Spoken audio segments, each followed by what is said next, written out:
Welcome everybody to a podcast. I'm here with the one and only Kyle Finnegan and Matt Bagel Boy Beagle. You know, it's a pleasure to be joined by these two gentlemen. And boys, I gotta say, Listen, I might be wearing a Raptors jersey, but we do rep the Wolves. We do rep the Wolves. That is the home team. We do rep the Wolves. If there's anything you'll find out in this podcast is that Kyle is definitely a Timberwolves fan. You'll We definitely find rep that the one out. Wolves.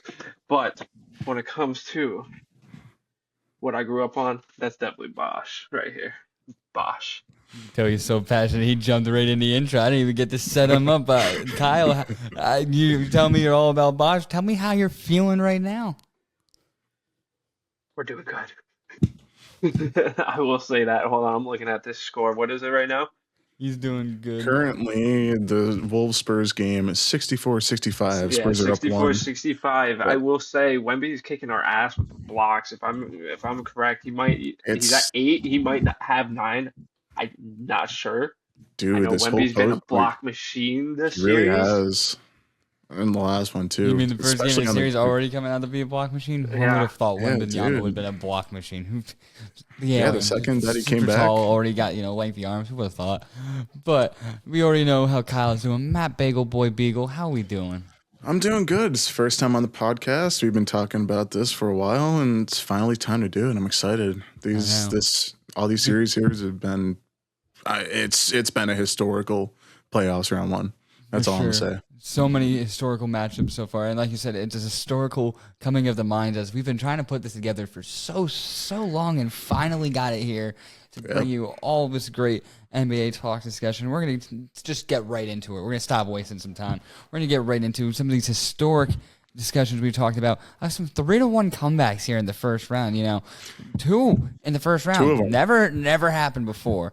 And we're going to jump right in with the 76ers versus Celtics, boys. Tell me, I got to know, what stood out to you about the series other than the fact that it was a 3-1 comeback here for the 76ers against Boston? Just Embiid and Tyrese have been absolute domination when it comes to points, rebounds, assists. I think there was only 1 or 2 games where one of the two of them did not lead in any of those stats. And their defense has been phenomenal. The last 3 games of the series, they had the Celtics score 100 or less. And all in all, they had 4 games where they put defense as their main objective and made them score 100 or less, which is just pretty defensive dominance. Kyle, what about you? What stood out from the series for you? Embiid coming back definitely showed why he won MVP. That one. So, and then on top of that, that last game, I'm disappointed in the Celtics. The fact that Derek White and Jaylen Brown are your only starters who scored, and your bench is the only one who helped is kind of sad. It's a disgrace to call yourself a starter if you don't score. Just saying. To be fair, though, for that team, they were pretty down, though, in the third quarter, if I'm not mistaken. And the fact that they made a comeback to be even down 1 point going into that or not going into the fourth, but halfway through that fourth quarter, obviously they weren't able to, make that little get over the hump there and get that lead. But, I just got to say, I couldn't believe my eyes seeing Boston, former NBA champions just a few seasons ago, already eliminated from the playoffs by the 7-seeded Sixers who had to play in the play-in tournament just to get here. Like, where does Boston go from here? And is their championship window possibly closed by now? I'm gonna be honest. I thought the Tatum return would have more of an impact this series, definitely, but it didn't. Definitely losing him in that last game hurt. Where I see them going, well, draft's coming up. They need a center bad. Kata ain't doing it. Luka Garza ain't doing it. Former Timberwolf, obviously. Shout out. I don't know. I feel like Derek White, overrated this this season. They were talking so much hype coming into this series, and I mean, I didn't feel like he had a big of an impact except for that last game.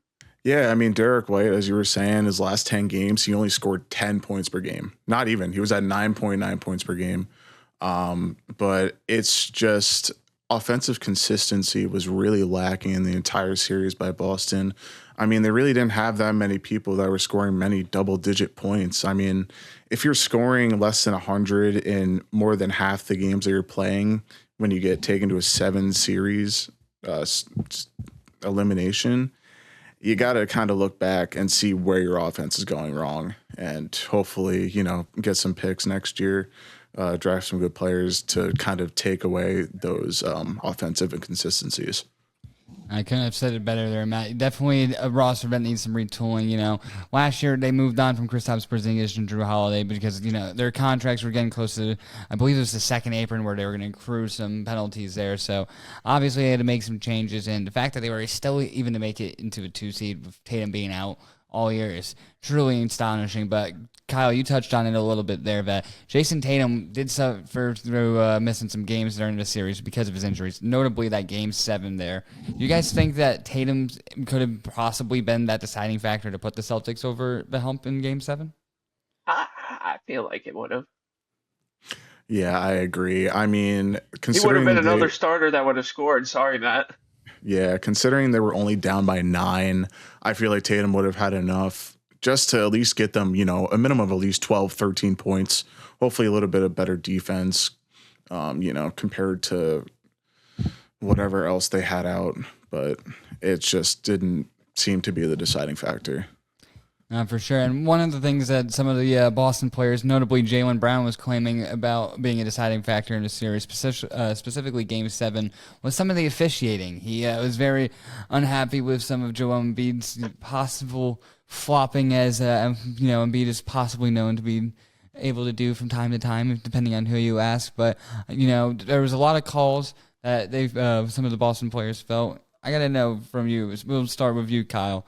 Do you think officiating possibly played a big role in this series, or do you think it was overall just kind of just a true underdog story of the Celtics, my apologies, the 76ers making their comeback victory?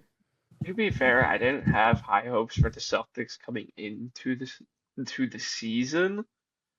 You would think for a former, Finals MVP, maybe you would backpack the series a little bit heavier, but it's whatever.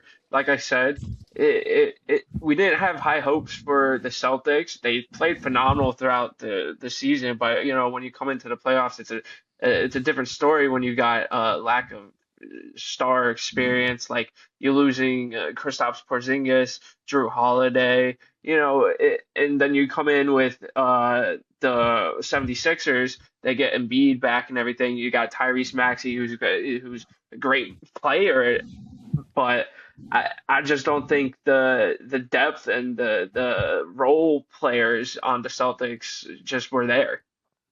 What about you, Matt? Do you think by any chance that any officiating inconsistencies played any role in this series at all? I mean, when we look at games like Game 7, we can see that 5 players on the Celtics having 0 points is definitely going to be a lot bigger of a factor than some inconsistent coaching or inconsistent refereeing. But still, you can get some BS plays, but throughout a whole series, when you consistently lose by margins where you're under 100 points, there's only so much that you can blame the refs for. Like you mentioned, there was some multiple games there where Boston came in under 100 points. What do you guys think was the true turning point of the series as Boston started to lose that 3-1 lead? Kyle, I'll start off with you here. Tatum injury. If Tatum played Game 7, they would have won. Matt, how about you? Even with the lack of role players, they would have won because Tatum would have been that, like what Matt said, that 12 to 13 points extra boost. They were down by 9. That injury cost them. And also, Game 4, Embiid came back. He didn't really do that great. He still led the team in points at 26, even off of the appendectomy that he had. But still, when Embiid came back, the series flipped. They didn't win a single game after that. The Celtics fell apart. That was when we were seeing the most amount of players that were scoring 0 points. Like in Game 7, where they had 5. How do you have 5 players that are so unclutch that you can't score 1 bucket? You can't even get a simple layup. Like, come on, you're getting paid millions of dollars a year. Make one.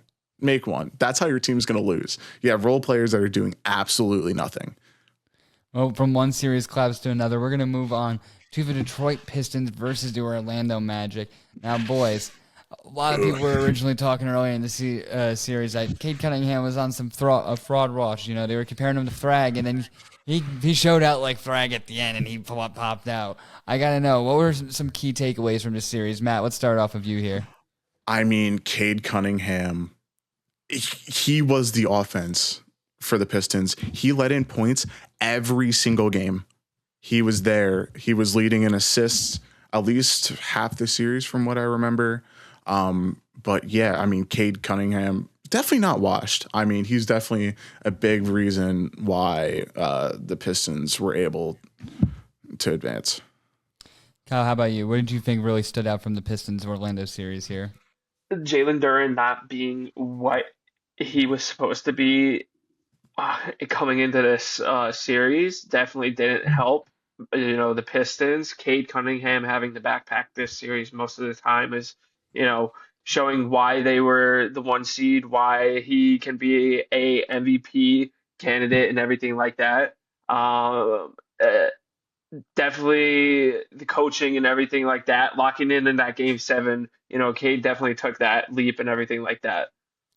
For sure, and you just mentioned it right there, that coaching, especially knowing that Orlando has parted ways with their head coach, Jamal Mosley. Now, I got to know, following blowing a 3-1 series, and I believe is now third straight first-round exit in Orlando, was this the right decision by Orlando to move on from Mosley? Matt, let's start off with you. So yeah, when you're collapsing in the first round of the playoffs consistently, there's some reason that is happening, and it's not just because of the players. The players can improve, but if the coaching doesn't improve as well, you're not going to go anywhere. You're just going to stay stuck where you are. If you don't exceed your limit, then you're not going anywhere. You're just going to stay exactly where you are. Kyle, how about you? I feel like with the star power that is on the Orlando Magic, it did come around coaching and everything like that. Paolo Banchero definitely not being what he should have been in this series also hurt Orlando. But you made that trade for Desmond Bane. Making that trade, you would think you would go far in this series. You had a 3-1 lead, and then all of a sudden you have this collapse. It definitely comes down to coaching. That's why Orlando parted ways with with Mosley, I meant. Yeah, no, for sure. It's definitely a big factor we've been seeing in these playoffs, coaching coming down in so many of these games. So all the little decisions really do matter. And I got to know, following going down 3-1 in the series as the number one seed, but despite that, coming back and battling to win the series, is Detroit still a true number one contender? Kyle, let's start off with you. It's hard to say. Regular season and playoffs are definitely a big gap in play. It definitely comes down to that star power and everything, that veteran play, having that playoff consistency like that. Detroit, I believe they lost to your Knicks last season. So coming into this as the one seed, going down 3-1 and making that comeback, it's definitely fantastic. It shows what Cade can do with the Pistons. It's more about what can the people around him achieve. Like I said, Duren really wasn't that player that we thought he would be in this series. So. Now, how about you? What did you think about the Detroit Pistons possibly being that contender going forward in the rest of these Eastern Conference side of the playoffs here? I don't know. It seems like the consistency in offense has been Cade Cunningham and only Cade Cunningham. The rest of Tobias Harris shows up occasionally. Jalen Duren. He just dropped 30 points in Game 7. He was going pretty off. That is true, but when you have another person also scoring 32 with you, it helps a lot. It does help a lot. But when you have just Cade Cunningham carrying you most of the series, you got to kind of evaluate how people can work together better and just get the ball to more people. Because if he gets injured, they might be gone in 4 games. We will never know. We should probably knock on wood that doesn't happen right there. But we keep talking about how Cade Cunningham really had a truly breakout performance. And I got to know, was this a series-defining moment for Cade Cunningham in his early career, Matt? I mean, definitely. It's very hard. I mean, you don't see it often where somebody is leading the entire team in points every single game through 7. I mean, there's normally 1 game, 2 games where somebody will pop off, but Cade Cunningham was the consistency that the Detroit Pistons needed in order to get to Game 7 and eventually take it. Kyle, how about you? What do you think? Was this a truly defining moment in Cade Cunningham's early career? Yeah, definitely. He backpacked this series and everything like that. He showed why, like I said, an MVP candidate, definitely. You know, what can I say? You want that in Detroit. Detroit's been waiting for this a long time. He brought you to back-to-back playoffs and everything like that. 3-1 comeback against Orlando. What can you say about Cade?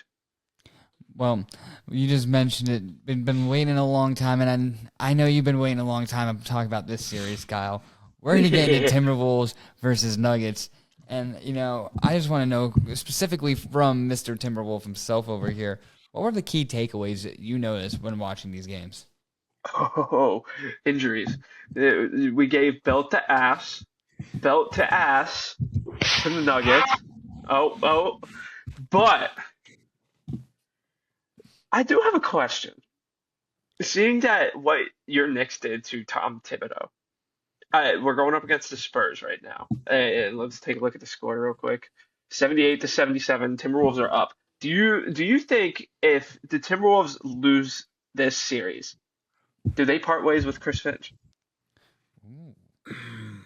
Good hypothetical. Honestly, it could be on the table. The only thing, though, you could argue, though, is that he has had to deal with some truly terrible luck with injuries, especially with Ant. I feel like every year, in almost every series, Ant is dealing with some major injury, even if he pushes through it.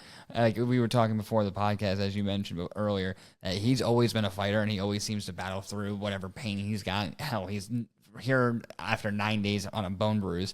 Hell, you saw the other night, Jaden McDaniels dropped 30 points to help really secure a win, despite having no Dante DiVincenzo, no Ant, no Desumu, no Kyle Anderson. Even though that's not really the biggest option, it's still got another player out. So, honestly, I don't know if it's really the smartest idea because you keep seeing so many of these players develop underneath him, like him, Naz Reid. Hell, Desumu is a young player who's been developing underneath Finch. So, I think it would probably be dumb for the Timberwolves to move on from him. But at the same time, when you keep getting in that same stuck position, I can understand that, hey, we got to get over the hump. The issue is if you get rid of him, who's really the option that you're getting rid of him for? Tom Thibodeau? I wouldn't want Tom to. You don't want to see the return? No, not back in Minnesota. I will say the Io DeSumo trade was one of the greatest trades I've seen. 43 points, one and Dante went down to win that game. The next game, you don't have Dante and everything. They lose, but they come back strong and everything in Game 7, or not Game 7, Game 6, in order to win that. So, and you're without your star players, and that shows how great of a defense that Minnesota has and everything. They made Jokic the past couple of games. He's been in hell against that defense. It just shows you how suffocating they are and everything like that when Rudy's actually locked in and everything like that. So, but again, it just shows you how the Wolves can always overcome with injuries. Like you said, Ant can always be injured, but he's always playing through those injuries, and that's one thing that makes him a superstar and everything. That's why the Timberwolves love him so much.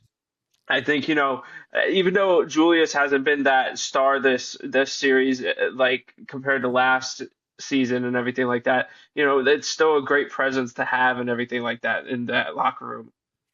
No, I couldn't have said it better there, Kyle. But on the other side of that ball, we did have the Nuggets. And Matt, I got to know, after failing to win this series, especially considering the fact that Anthony Edwards did go down, Dante DiVincenzo did go down, Desumu went down at the end of the series, but that really should have been the nail in the coffin. Is this the end of Denver's championship window? I don't know. They still have very, very valuable players like Jamal Murray, Nikola Jokic. They were just bested by the Wolves. That's all it really comes down to is just their offense was good, but the defense was better. It all depends on which team they're going up against, but the Wolves locked them down. There's no ifs, ands, or buts about it. Again, multiple games, 3 games under 100 points. I mean, when you have stars like Jokic and Murray, you do get a little worried that it might be over, but I don't think they're done yet. I think they still got another solid 2-3 years, and that's probably when we're going to see the downfall of Denver. What about you, Kyle? After watching your team put belt to ass, as you put it, to Denver, do you think that this is potentially the end of Denver's championship window? Possibly because you got to look around it. They're all aging stars. Jamal Murray, Aaron Gordon, and Jokic. They're all getting older and everything like that. But I think what also hurt him was that Christian Braun contract for what he's been in this series. That contract is not looking too good. But it's looking like Denver is sadly starting to go away. They lost to OKC last season, again to the Wolves in 6. They make it a fight every time, but it's not like they can make it up that over that hump exactly. No, I couldn't agree more. The team has definitely been in a weird, like, Twilight Zone phase where it's like still got talent, but it still hasn't adapted since it's won the championship a few years ago. It's still got a lot of the same players.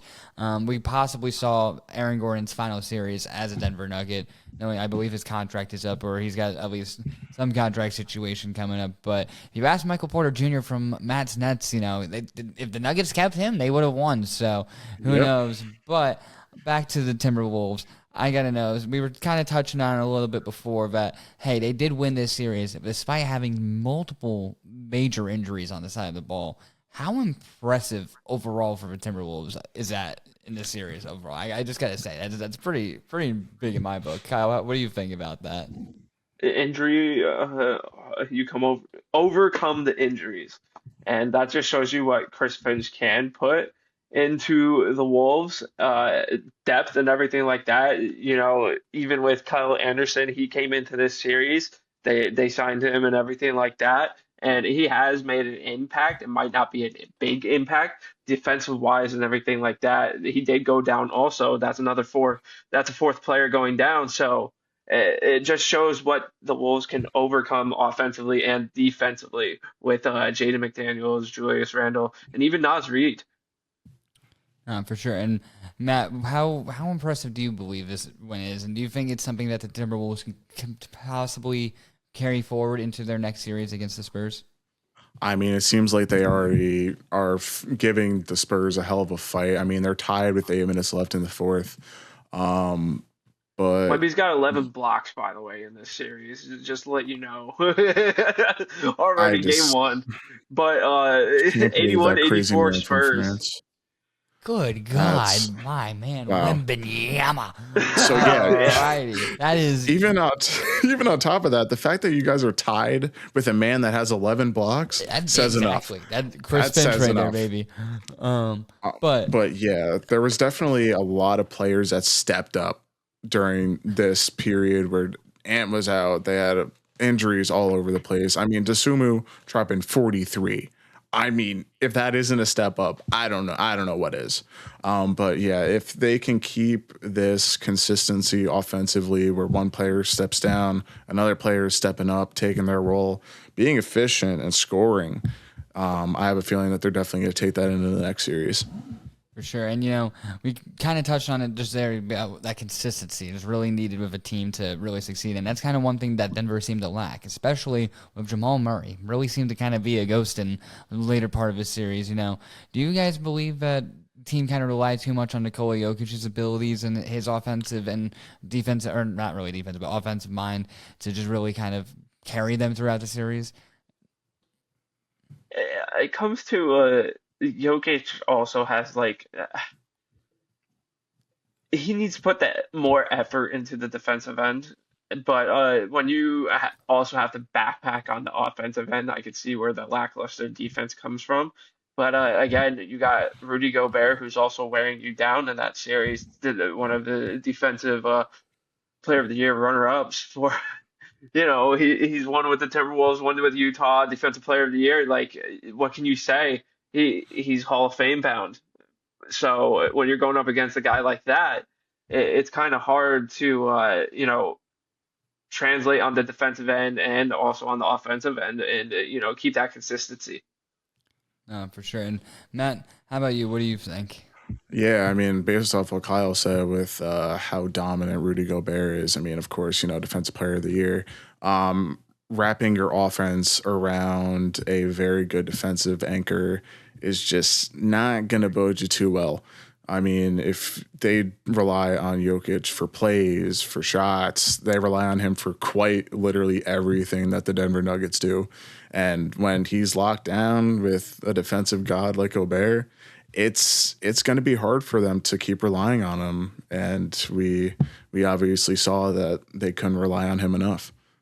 And I don't think you guys could have said it better than that. But sadly, I do believe that it might be the end of Denver in the championship window. We kind of touched on it a little bit earlier. I think, the Timberwolves really put them to sleep, and that team's going to need some major retooling if it's going to want to see, deeper rounds in the Western Conference playoffs, especially considering how deep and strong many of the playoff teams are.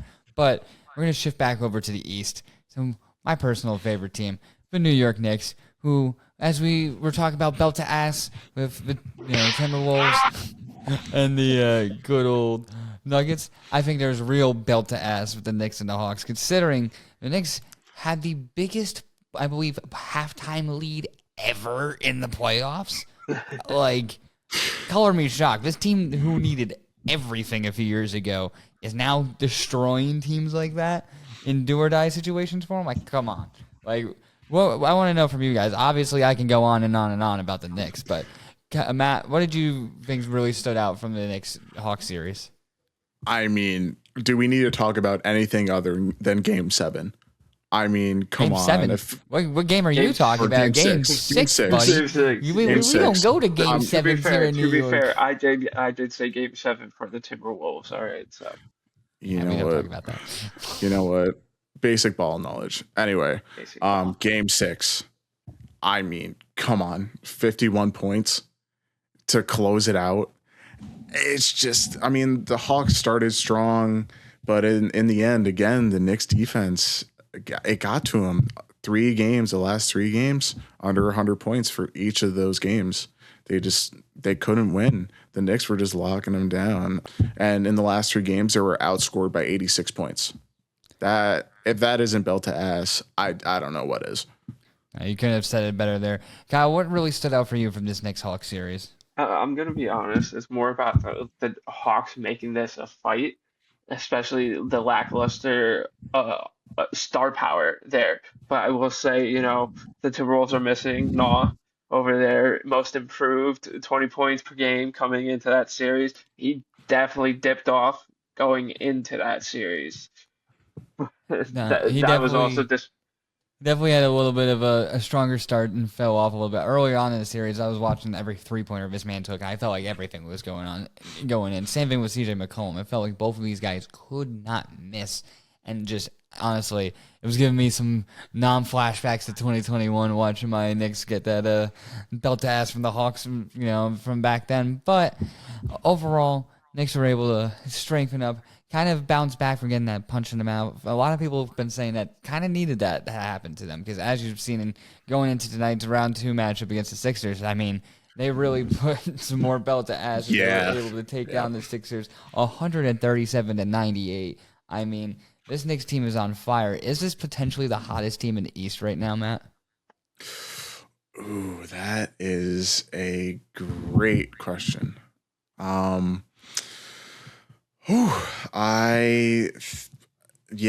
mean, this is the only team that didn't go to a Game 7. They were able to take control the most in the East. I mean, the point differential by itself kind of tells you the whole story of how the Knicks are doing compared to the rest of the East. I mean, there was no Game 6s. No, the only Game 6 that finished it off was, of course, by the Knicks. But the Atlanta Hawks just fell apart. and they couldn't do anything. They started a snowball, and it turned into an avalanche. Kyle, I got to know from you, and Matt touched on it a little bit there, that, the Hawks started off pretty good there, but even then, they still had only just won their 2 games by just 1 point only. And I got to know from you on where you stand about how do you feel those Knicks adjustments really impacted that Hawks offense? Because we saw guys like CJ McCollum, as you mentioned, really go from real hot to real cold. Do you think that the Knicks really were able to go from getting out-coached to finally figuring out what the Hawks were doing and finally putting a lockdown on what their whole offense was about? I think it was more about getting Cat involved offensively. Definitely putting, Mike Brown putting in Brain. So, that had a big impact in this series. But again, it comes down to the star power that the Hawks didn't have. Like CJ McCollum, he did start off hot, but again, he dipped off. Nas started off hot, dipped off. After that, who do you really have? So Atlanta is still coming into the playoffs after trading Trey Young and everything, acquiring all of these pieces and all of that. I they're looking like a competitive team, but it's more about getting that star power and everything coming in. And for sure. I mean, they do have some great young pieces already, like Jalen Johnson, who's already been shown an impact. Honestly, I thought he would have been able to abuse his matchup a little bit more on Josh Hart and use that size to his advantage. But Josh Hart was able to stay up pretty well with him. But honestly, besides Cat, who I think was arguably the best player in this series, like you mentioned, once the ball started flowing through him and started being that Brunson hero ball as we've seen in years past, it really seemed like not only was the passing able to open up, but they've just so many different looks, and just the offense was able to pick the Hawks apart. The only thing I will say, anytime I did watch Cat drive into the paint and I saw Onyeka and Jonathan Kuminga close out on him, I got terrified that he was about to get bodied. Sometimes it went in, but that man got sent to the ground about 90% of the times, I swear to God. But outside of Cat being a massive presence in this series, another huge presence for the Knicks was OG Anunoby. How did OG Anunoby's two-way impact really affect this series, Matt? I mean, he was a leading scorer for, I think, 3 of the games out of the series. So half the games, he, again, was the offense. And having help along with Karl Anthony Towns is definitely huge when it comes to guarding in the paint, getting rebounds, getting second chance points, offensive rebounds. When you have 2 guys that are very defensive oriented, you're going to do well on defense. No, for sure. Kyle, what do you think? So I'm going to say this. It all came about making moves from the Knicks, acquiring Brunson into that friendly team deal, trading for OG, obviously, who's been that defensive piece for you guys, amazing in this series.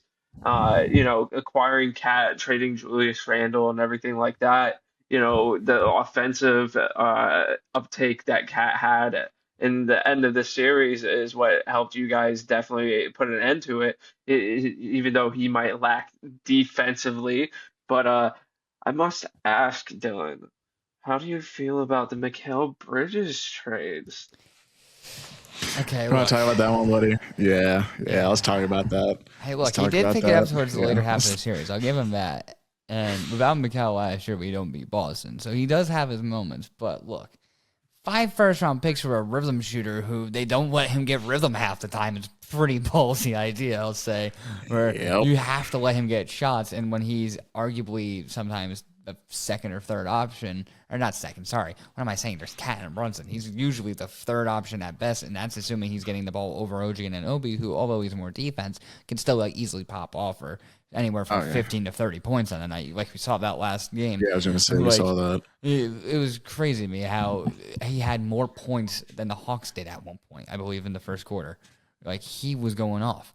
So, Mikal really needs his shots, as Matt knows, watching him with his Brooklyn Nets for a few years. When he's the guy taking all the shots, he can put up a great amount of points. So, I do think 5 first-round picks was kind of crazy for him. But he did have his moments, and I'll say having him, OG Anunoby, Josh Hart, and then other guards such as Jordan Clarkson, all of these guys be able to just drive at the hoop consistently. Like, God, I feel bad for any big or anyone who's got to drive down in the paint with them because you're just consistently having to deal with constant pressure and constant force in penetration inside the paint from the Knicks. So, Mikal has his moments, but was it first round picks? No, but neither was Desmond Bain to Orlando. So, it's just the way the cookie crumbles. But I got to know, you're asking me about Mikal Bridges, and I got to know from where you guys sit about this Knicks team, is this championship or bust for the New York Knicks this year? Kyle, let's start with you. I say you guys letting Tom Thibodeau go and then hiring Mike Brown. I think if you guys don't make it through the championship, you guys let go Mike Brown after this. I don't feel like it's who you needed. I'm gonna be honest. I don't know who there is out there at the moment who you're gonna hire back. Tom Thibodeau again, like you said for the Wolves, but Billy Donovan who apparently we wanted to hire last year, and guess what? If we hire Billy Donovan, it's going to be the exact same story. But yeah, exactly. We're not ready for that conversation. I feel like the 5 first-round picks for Mikal was too much, and then now it's kind of even I know it was too much. Huh? Even I know it was too much, and I'm a Nets fan. So it kind of put you at a stalemate because you lose those 5 first-round picks. Hey, at least the Nets aren't going to know what to do with the picks. But we've talked True, about they did use 5 first-rounders this past season. So for sure, and we did talk about how the Knicks could possibly change that coaching situation of Mike Brown. But another thing that could potentially come down to it if the Knicks were to not make it to the championship or even get close to it if they were to get bounced here by the 76ers, especially after a win like this, we could possibly see some roster movements. And, obviously losing the 5 first-round picks for Mikal Bridges hurts, but the one talent that Knicks have obviously been linked to has been Giannis Antetokounmpo for many, many months now. And I got to ask you guys, if the Knicks were to fail at making this championship run, do you think that the Knicks would blow up the team to go after Giannis? Matt, let's start with you. Ooh, it wouldn't be a terrible idea, but I don't know about now. I feel like the team is kind of restructuring already as is, especially with the new coaching staff, and you're still kind of getting used to the team. I mean, it's only been a few years that they've been together. I mean, I know they played, of course, back in college, but still, I mean, you got to go. You can't just blow your team up like the Brooklyn Nets did because you lose 1 or 2 times. Kyle, what about you? Do you think this is potential Giannis trade scenario for the Knicks if they don't make that championship run? That's if we don't get him. Because remember, the Timberwolves were in Giannis trade talks also. I don't want to hear it. I saw the same reports that Giannis only wanted to be traded to the Knicks. So I think we have a better package for Giannis than giving up Mikal Bridges, who doesn't want to do anything in the series. So, I'll say this, Kyle. I truly think if the Knicks were to do this, I think they're going to do something really stupid, and it's not just going to be, here's Mikal Bridges. No, I think it would be like a 3-team trade, and you're going to see like Mikal Bridges, OG Anunoby, and Cat, and some form or fashion gets sent around to the league to bring Giannis. And you're going to watch Brunson and Giannis be Damian Lillard and Giannis. And to Matt's point, you said you can't blow up a team super early, but that's the one issue with all these new tier rules and everything where you have second apron and first apron. You don't really have time to keep a team together enough to really go and sail together along unless they're all on these rookie contracts like how OKC was able to get it done with Chet, Jalen Williams, and Shai Gilgeous-Alexander, where they were all on pretty cheap deals. Now it's, okay, OG's already getting paid. Brunson, despite being on a team deal, is still getting paid a pretty decent bit. Cat's getting paid. Everyone's already getting some money, so we really only have a couple of seasons to really make that championship push. That's what I worry about this season. If the Knicks don't make it, Mitchell Robinson's a free agent this year, and I'm really, really scared that they're not going to be able to retain Mitchell Robinson, and he is personally one of my top 2 to 3 favorite Knicks. He's been the longest tenured player. He is a freaking horse of a center. This man grabs boards there's no tomorrow. All right, I don't want to lose that, and I know if we don't make it, Like, there's a good chance we're not going to be anywhere close because we're going to lose him, and then this team's going to trade away to go do something for Giannis. Like, there's so much this team can panic and do, especially knowing what the Knicks have done to panic and do in their past. So I just truly do think that there is some worry that the Knicks might send everything into oblivion. Would you do a Mitchell Robinson for Giannis trade? Something revolved around there. If someone was to still give me get that, you Yeah. still I would get have that to give him like defensive 72 presence. first-round pick. Look, I would have it like, here's the thing. I'd have to be sign and trade, obviously, with Mitchell Robinson's contract being them. If you told me it was like, look, and it would still hurt because I truly think in this league, you need to have depth as a team to be able to win. And that's why I think the Knicks are arguably the strongest team in the East, aside my bias, because look at how many people are on that damn bench that can come in and fill in and drop in points or play strong defense. Like, they have an all-around pretty good team. And I feel like once you do the Giannis trade, we're literally going to become the New York Bucks, and it's going to be Damian Lillard, but it's Jalen Brunson, and it's going to be Giannis, and we're going to be a first or second round exit. Like, that's the start of Knicks going down. Like, that's, and I love Giannis as a player. I just don't know if that's really the pairing you can make and really be able to build around it as well as we. Not to say that this is the team right now, but we finally got the Cat Brunson two-man group or two-man after like a year and a half. Like you said, it takes time to develop things, and when you get rid of Thibodeau 1 year into the team, like they gotta go learn a new coach. Like it's just it's mind-boggling. No one lets anything develop in this league anymore. But like I said, we can talk on and on about the Knicks and Hawks all day. Let's move on to a new series here, as we're going to talk about the Lakers and Rockets. The King ain't dead yet, folks.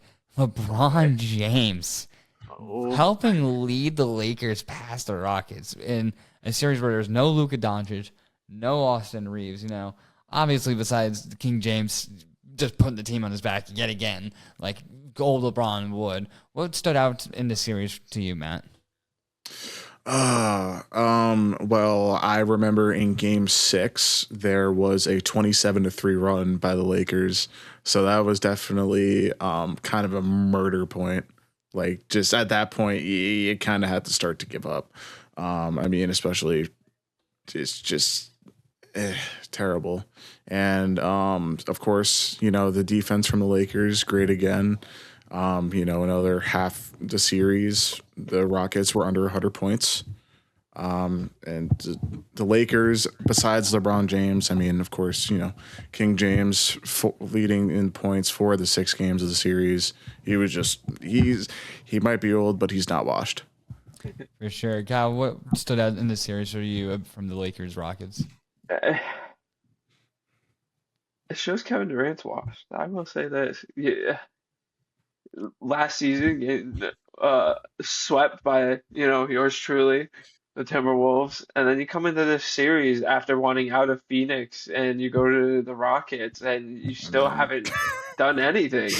So, but this also shows that, without Austin Reeves and Luka Doncic for some of the series and, having a 40-something-year-old LeBron James backpacking and taking you down should show you what Kevin Durant and this Houston Rockets team is.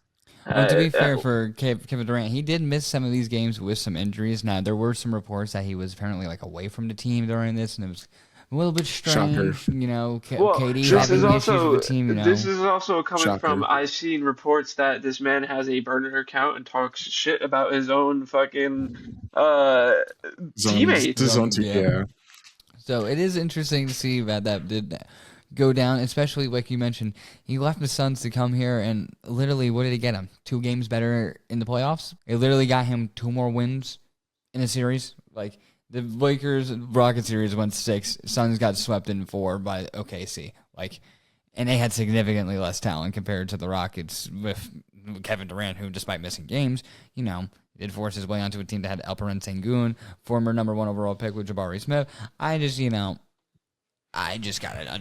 don't understand the thought process. But then again, it's his classic Kevin Durant doing classic Kevin Durant things. Now, I gotta know, the Lakers are going up against the reigning champions OKC Thunder now in the second round.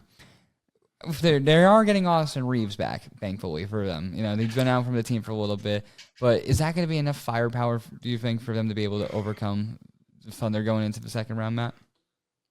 I don't think so. I mean, when you have LeBron James doing, of course, LeBron James things, but him being your main offense, it just does not seem well for a very full-rounded team that's going to have very good players in pretty much every position. I mean, I'm thinking maybe it goes to 5 games, maybe 6 if they're lucky, but I don't think the Lakers are advancing past this. Kyle, what do you think? Is there any chance that the Lakers could advance past OKC? Does Luca come into the series? That is still yet to be seen. Okay, so I think without Luca, no. Uh, with Luca, they'll give a fighting chance, maybe win a couple of games, but they're not advancing. They're not going to go far. This Lakers team doesn't have the depth. Everyone's saying dominated. Where has he been? But the Lakers don't have the depth or anything, the lackluster star power other than Luka Doncic. Everyone talks about LeBron James is still that guy, but he's still getting older. How much longer in the league does he have and everything like that? But the Lakers aren't going to make it I to mean, championship. to be fair, though, everyone was saying that nobody thought the Lakers were going to advance past the Rockets, and then they were up 3-0 in the series. And you said, where's Sure. Dominating, Ben? But Dominating had 16 boards in the last game. Granted, he only had 7 points, but the game before that, he had 18 points, 17 boards, and the game before that, 19 points and 10 boards. So Dominating showed up pretty good. I know Rui Hachimura had some pretty good games. Granted, I know that's a lot different going against Rockets set of guys rather than, being faced with the amount of talent that OKC has. It's just it's insane to comprehend, especially because you can go from, hey, we're facing Jalen Williams, who's gotten great defensive, to, or in the torture chamber now with Lou Dort. I don't know if, Rui Hachimura is going to be able to go against that and be able to, really show out, or be able to go up against a guy like Chet and show out. That man towers over him. So, I kind of agree with you guys. I don't know if this is really going to be a good series for the Lakers, but they are coming off being up 3-0, or in the beginning of the series, but they did let that series go 6. So, I don't know. What do you think the Lakers really need to adjust going into the series, especially now that they have Austin Reeves? Starting off of you, Kyle. I do have a couple of questions about the Rockets real quick. Obviously Ime Udoka had those allegations over in Boston and everything, but what does this show him afterwards? Showing that the Celtics were able to still move on from him, and his lackluster coaching over here with the Rockets hasn't even done anything. And on top of that, trading Jalen Green, who's been doing pretty well over there at Phoenix in their series, even though they lost. But it, it, what does this show for the Rockets? I mean, Rockets at least are still in a young phase where Alperen Sengun is still young, Jabari Smith's still young, but then again, they did they blew up the young core and got KD by moving Jalen Green. Now, granted, everyone was ready to call for Jalen Green's head after last year, where he really did struggle in last year's playoffs with the Rockets, but still, it is kind of the try and true adage of go and get the aging star, and then it kind of doesn't work, and now you're kind of in a weird spot because now that's a lot of money in the book, so it is kind of an odd spot for the Rockets. But, Matt, I'm curious what you think. What do the Lakers need to adjust as they head into the series going against OKC? It's definitely going to be harder for them without Luka. They're going to have to adjust to, losing one of their stars. I mean, at least Austin Reeves is coming back, so it's definitely going to help at least, with some of the offense. But when you have guys like Chet Holmgren against guys like DeAndre Ayton, you are going to have problems, at least with speed. I mean, second chance buckets, probably it's going to be a question of who can dominate the boards, at least in my opinion. It's always got to dominate the boards. If you're dominating the boards, there's a good chance you're dominating the game. And then speaking of dominating the boards, we're going to move on to the Spurs Trailblazers series as someone who really dominates the boards, as we know, Victor Wembanyama, also a guy who dominates the entire game overall. As we saw, Spurs Trailblazers wasn't really close to the whole series. Spurs, although they did drop a couple of games off early on due to, By the way, guys, Wolves just took down the Spurs 104-102. Well, Good news for Timberwolves fans out there, especially Kyle right there. Now, we'll get into what the Spurs now need to adjust in round 2 later on in this segment, but I got to know from you, what were some key takeaways from this series early on for Trailblazers for Spurs for you guys? Who was it? Trailblazers or Spurs? It was a dominant showing from, Wembanyama and everything. Show you why he's also an MVP candidate. Shows you why he also won an award this year. But when you're 7'5" and you got an arm span like that, 11 blocks, at the end of this game, I don't know how many blocks he has now, but it just shows you how dominant Wembanyama is and how dominant this young core is. Dylan Harper and everything like that. De'Aaron Fox taking over. Also, they got something cooking over there in San Antonio, but they have to adjust now with the Timberwolves. We'll get into that later, possibly. But what does this show for the Trailblazers? Scoot Henderson, who hasn't really been living up to that number 3 overall pick name, I'm going to be honest. And what do they really have around him? I mean, to be fair, though, the Trailblazers were a team that nobody was expecting to really get here. I mean, one day into the season, your head coach, Chauncey Billups, gets arrested for being connected to a major I'm going to be ring. honest, I completely forgot that happened this past season. One day into the season, he's immediately arrested. They have to go to, I believe it was Thiago Splitter was their head coach for the season.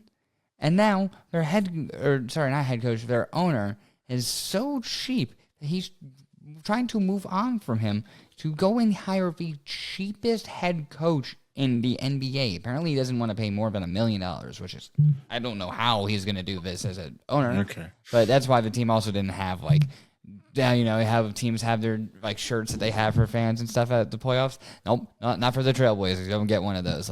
You have to check out of the hotels at 12. This team is in such a really cursed position, and they did so much better than a lot of people expected, especially when you're made such odd moves where you reacquired Drew Holiday after you had gotten him randomly from the Bucks years ago before trading him to Boston and then taking him back. Also getting Damian Lillard all of a sudden after you traded him to the Bucks. Damian Lillard, to be fair, though, is just rehabbing an injury, and he'll be back next season. He didn't really have an impact on this team. Yeah, but what is he going to do again?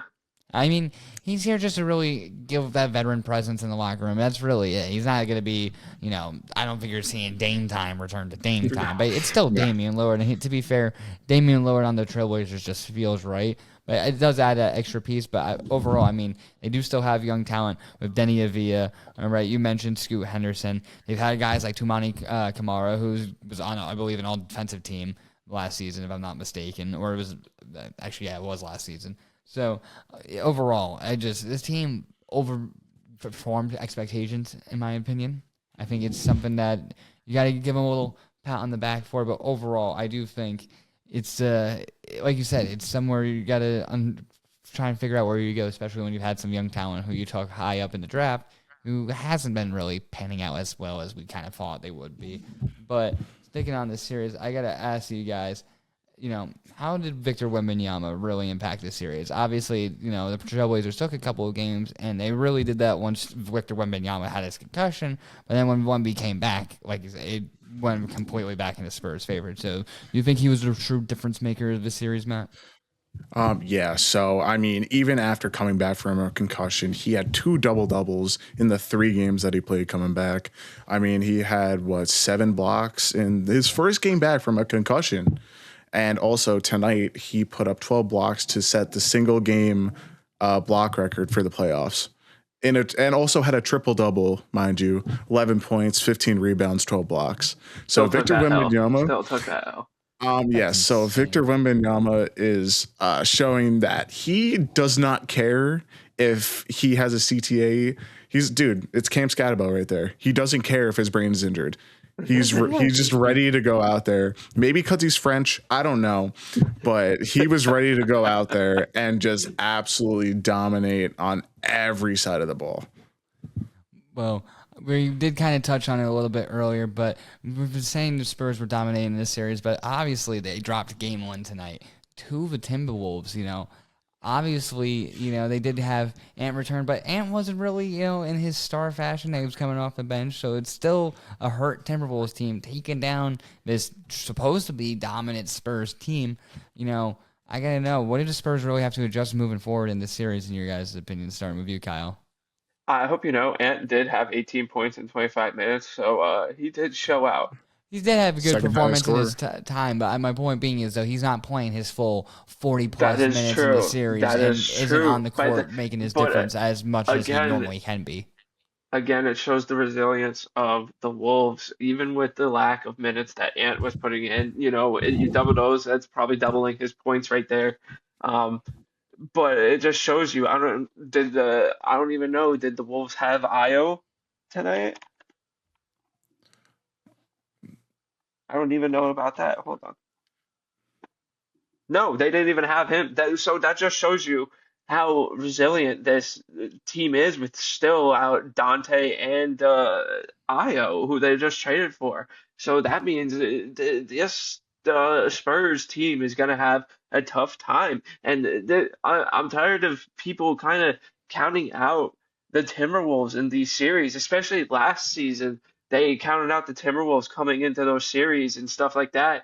In this series with the Nuggets, they were counting them out, and it was an upset, even with injuries. So, and they if I remember looking at it on ESPN, they had like a 75% chance to win against the Wolves, and here they go. They take game one. So, what does this say about the Spurs? What does this also say about my Timberwolves and the resilience that they have to these injuries and Chris Finch overcoming this? After these last two series now, even after tonight, Chris Finch, you're welcome to stay in Minnesota.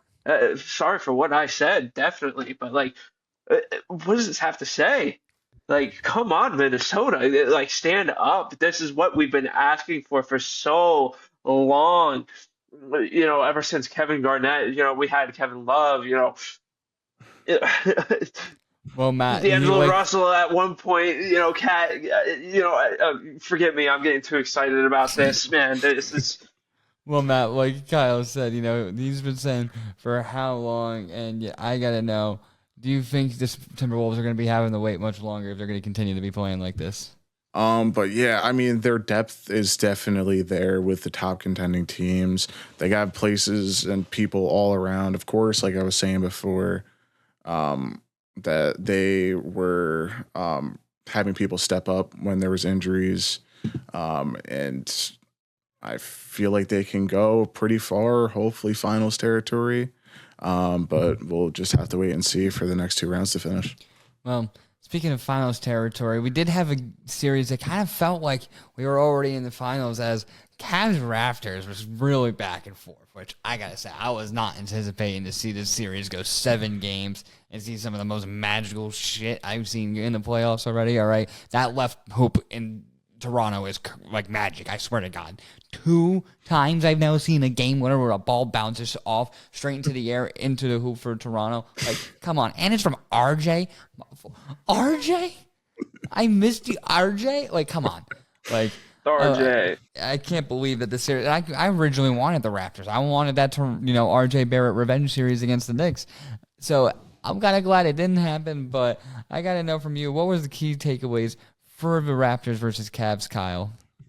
This every year the Cavs are just disappointing, especially after acquiring Donovan Mitchell and everything. Like you thought you would go far, especially after acquiring him. I mean, it just shows you uh, what he couldn't do in Utah. What does that speak for Donovan? Rudy went on to Minnesota and he's been to back-to-back Western Conference Finals. And, especially with the way they're playing, who knows? They might go to a third. I know they still got to go through OKC and everything like that. But again, enough Timberwolves. So Trading in for your mind, at James. least, I guess you could say that Rudy Gobert just does a really good job at getting one round farther than Donovan Mitchell and getting eliminated better. That's a really good accolade for Rudy Gobert. Which At would least you you get some rather DPOIs say? in there. Which would you rather want? At least you're seeing the Western Conference Finals. What does Donovan Mitchell seen other than round two? That is a fair point, I will say. But Matt, I got to know from you, what do you think overall is the key takeaway for the Cavs versus Raptors series? It's Cleveland has been questionable. They acquired Donovan Mitchell. I mean, he's been good in a few games, but other than that, he's just been kind of average. I mean, we have Jared Allen, who of course is, being Jared Allen. I love Jared Allen from his time on the Nets. I mean, to be fair though, Jared Allen was the reason though. Game 7, they really did take over. So I mean, we could say he took over, but we keep bringing up that Donovan Mitchell was the piece, but we haven't even brought up who they traded for at the trade deadline this year, which was James Harden. Where usually James Harden's like the death of your team. And to be fair, he did struggle in a lot of these games. He went 3 for 9 in the final game, which you would say 3 for 9 from James Harden in the elimination game. Go figure. The game before that, 5 for 14. He did have a 7 for 13 the game before that, but 6 for 14, 5 for 13. Overall, James Harden doing what James Harden does in the playoffs. So, we can say that Donovan Mitchell didn't show up, but I also think that, hey, they're newly acquired guards that you just traded Darius Garland for, which was basically just James Harden light, except without as good of a shot. I get it. It's a struggle for the Cavs always. And I do agree with you guys that those were some key takeaways. Kyle, I do want to go back to you because I did cut you off a little bit before. What did you think overall was the biggest key takeaway of this series? Back to what I was saying. But actually, that's what I wanted to get into was the James Harden talk. I feel like it's the same thing with the KD. You're just trading to see failure. What is every team that James Harden has gone to, what have they gone to other than round 2 also, like Donovan Mitchell? And even then, you're trading for just lackluster. He comes into the season just out of shape and everything like that. He doesn't care. He doesn't care about his teammates like that. So, what are you trading for? It is a hard thing to understand. I don't get it either. Look, James Harden to me is one of the best players I've ever watched shoot a basketball. That man can score unlike any other player there's ever stepped up foot on the NBA court. However, whenever it does matter most, I do see him consistently struggle in the high pressure situations. Now, you could have argued the best chance he had was many years ago with CP3 against the Warriors, when CP3 had the hamstring injury when they should have beaten the Warriors. But outside of that series in that year, I haven't really seen James Harden really been the dominant guy who's going to push the Rockets past. No, he's always, like you said, got into round 2, or if he doesn't get that far, it's always round 1. He's not really a guy who's consistently pushing you towards that Western Conference Finals. Now, granted, I don't think Darius Garland was going to be the guy who's pushing you, but Darius Garland's also, 8 to 10 years younger than James Harden? You could probably develop him into that role.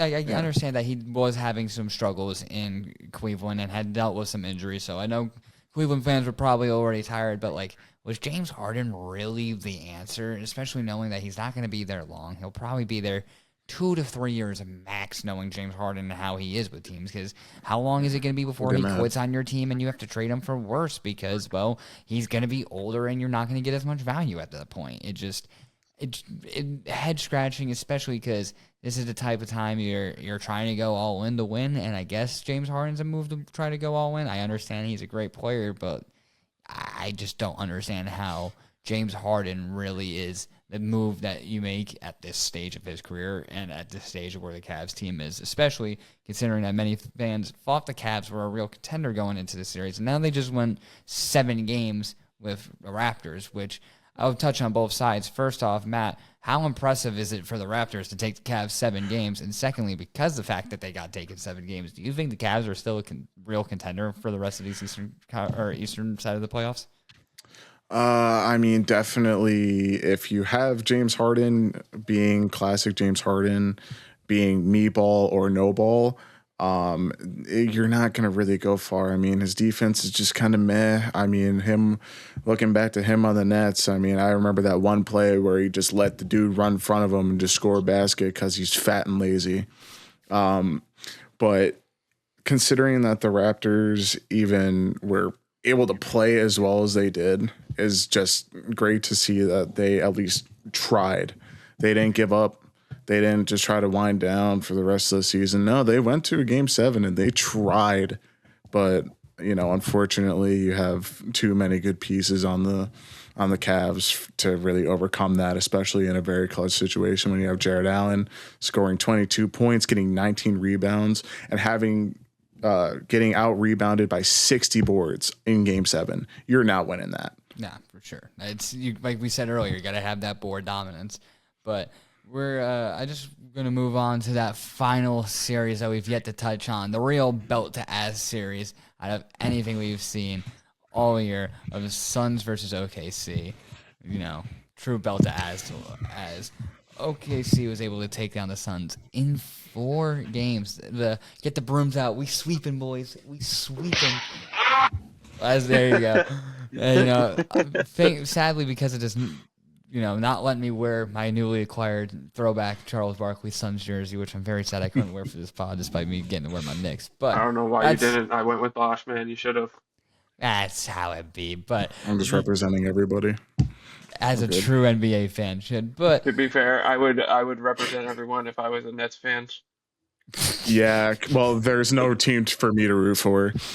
Bro, I'm hoping the Knicks do well as a New Yorker, but God, as a Nets fan, that's the right answer to have. That's the only team you should be rooting for. But one team that a lot of fans don't want to root for, especially because of just how dominant they've been able to build this team, is the OKC Thunder, who just manhandled the Suns. 4 games, like I said, got the brooms out, swept them. What was the major key takeaways of this series, and was it really ever a series to begin with, in your opinion, Kyle? I have a couple of questions because what does it say about Devin Booker being swept twice back-to-back seasons? Well, so that's something I was going to get into a little bit after, actually, is this is a series loss for the Suns.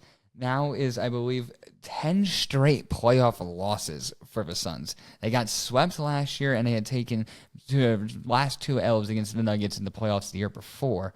So Devin Booker and the Suns, when they had KD last year, didn't do good. When they moved on, they got the exact same result. So to be fair, losing Kevin Durant really didn't change much for the Suns, but it really didn't do much for them either. So that's why I was wondering, outside of the fact that, hey, this is yet another series loss, I wonder what really stood out for me for this series that really contributed to the fact that they took yet another sweep in the first round. Not really. I mean, considering what happened last year with the Suns, I mean, they're without any changes, without any major changes, the same thing was going to happen. I mean, you lose Kevin Durant and you still get swept. I mean, you don't really do anything for them, but you still end up losing the series the same way you did last year. Of course, getting 0 for 4. But, SGA, of course, showing his domination. He was averaging 34 points per game. And on the Suns, people were being very offensively inconsistent. I was seeing games where 3 or 4 people on just the team in general were getting 0 points. They played, but they, of course, got 0 points. And then, you had Dylan Brooks being your primary scorer. That just kind of tells you all you need to know about how the series is going to go. And then, of course, we have SGA being SGA. He had 49 free throw attempts throughout the whole series. He did make 36 of them, or 34 of them, my bad. But, I mean, so he was pretty consistent from the line. But, of course, when you have 80,000 times to shoot free throws, you better be making a good amount of them. And then the Suns were scoring very inefficiently from 3. I think the best game that they had was 36% from 3. So very inconsistent. It was just absolute garbage offense and terrible defense too. For sure. Kyle, what's really stood out from you from this series? It just shows how dominant the OKC Thunder is and how they're still running the West, definitely. And how, any team that goes to the conference finals is going to have to go through them. It definitely shows that even with the trade of Kevin Durant and everything, like we explained earlier for the Rockets, it doesn't affect you in any what way. At least you got off of him and everything like that. You get off that contract and everything. But at the end of the day, you still achieved nothing. Another sweep after last season and everything like that. So what do you do? Do you trade Devin Booker maybe? Do you still try to build around him? Like, what do you do after this season? Because again, it's just a failure. For sure. It definitely feels like another failed season for the Suns, especially for a team that was just a few years ago in the finals with Chris Paul, Devin Booker, and a young DeAndre Ayton before things really, hit the fan. But on the other side of that, OKC, we mentioned how the Suns lost 10 straight playoff games. Well, this is OKC's third straight year with a first-round sweep. And we talked about how dominant this team is. It's just continuing to become more dominant and becoming that more well-oiled machine. I got to know from either of you, outside of the bias where Mr. Timberwolves here might want to say with his Timberwolves, is there truly a team that can actually stop the OKC Thunder? Kyle, I will start off with you. To be fair, after what we just watched with the Spurs, even with Wemby going off with how many blocks,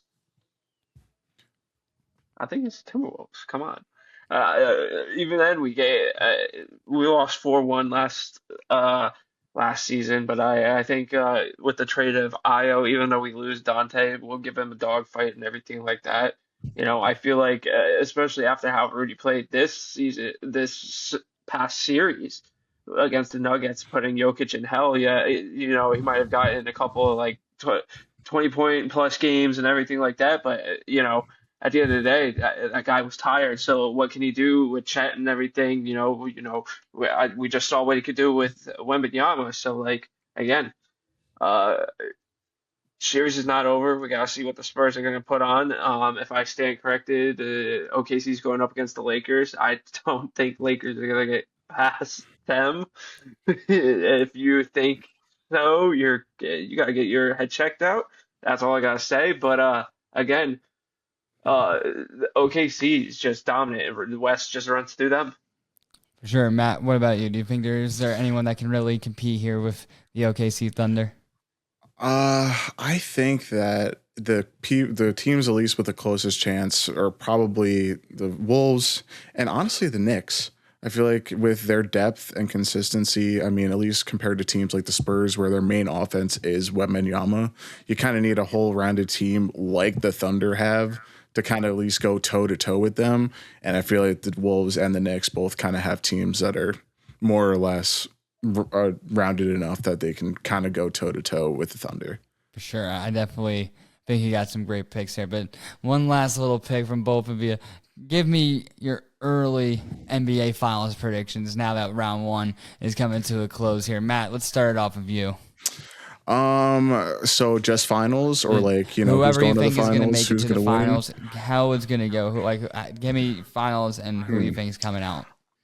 I feel like the Knicks and the Cavs are going to go very toe to toe, but I think the Knicks are going to take it to the finals. I'm hoping that New York can finally do something.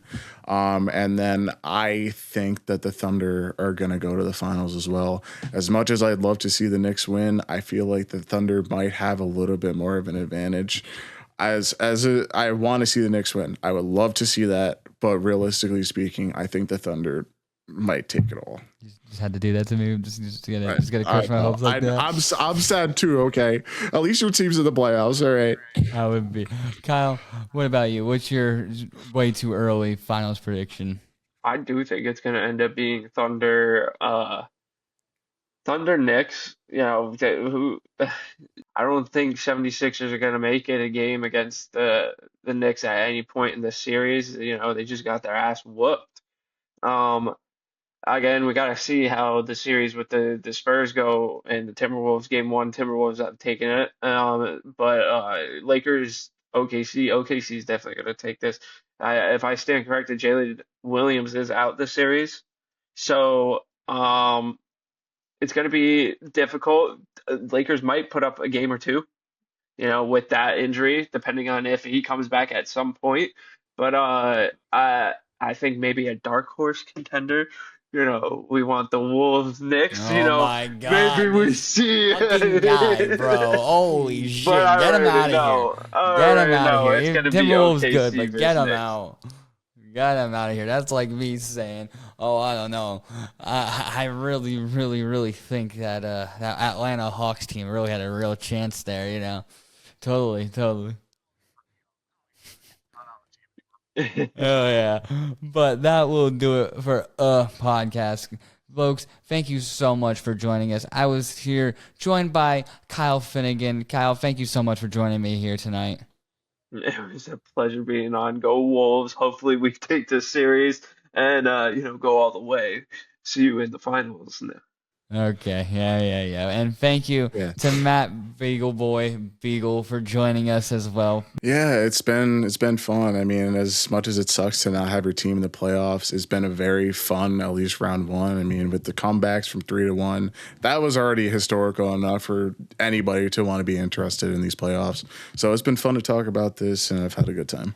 For sure. It's definitely been a lot of fun to talk about. Maybe one day we'll be talking about the Nets back in the playoffs, other than the fact that when KD had his big toe on the line, Yeah, I'll be 55, but yeah. But that will do it for a podcast. Remember to like, comment, and subscribe. Hit that notification bell down below. And thank you so much for tuning in. Let us know what you thought about our takes. Do you agree? And we will see you next time on a podcast.